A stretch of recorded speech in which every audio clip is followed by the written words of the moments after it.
MASHUJAA is a Swahili word meaning a hero, and Uhuru is a Swahili word meaning freedom. Therefore, Uhuru Gardens is believed to be the place where Kenya and Kenyans got self-rule from the British in 1963, and the British flag lowered and Kenyans flag raised.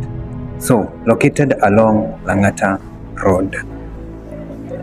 The artistic impression will showcase how the museum will look like after it's complete, with different sections showcasing different African arts, culture, and people who died fighting for Kenya's independence.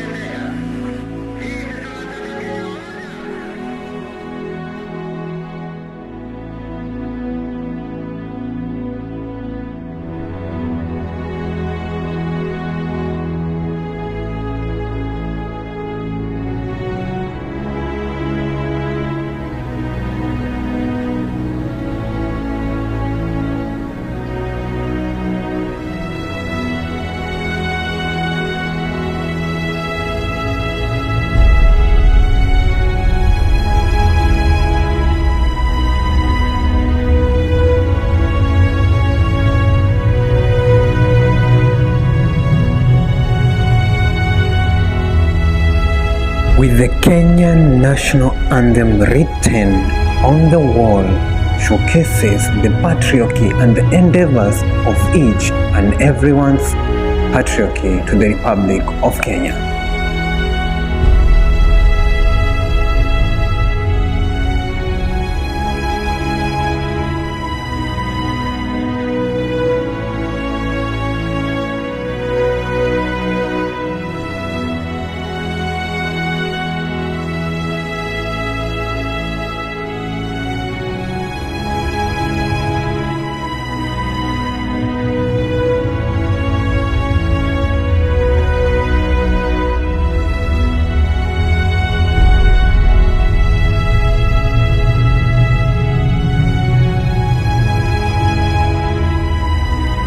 Hail to all our freedom fighters who shed their blood fighting for this country's independence.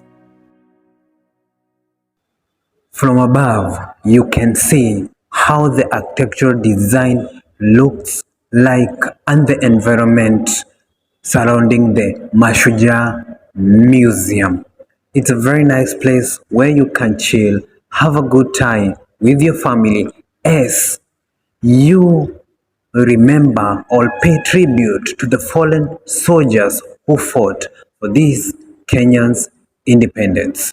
The government of the Republic of Kenya has tried its best to rebuild this MASHUJAA Museum, because this is where the Kenyan first flag was raised and the British flag lowered after Kenya gained its self-rule, that is 1963.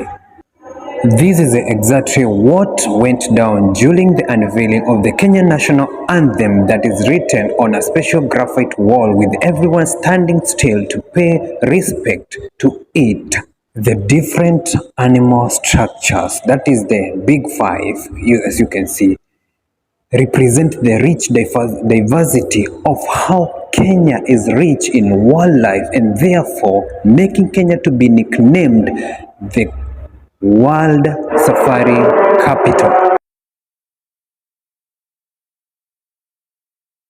This is the Kenyan President Uhuru Kenyatta Muigai with his Somali counterpart inspecting the already complete sections of the MASHUJAA Museum during this year's Madaraka celebration that was held at this MASHUJAA Museum on May 1st, 2022.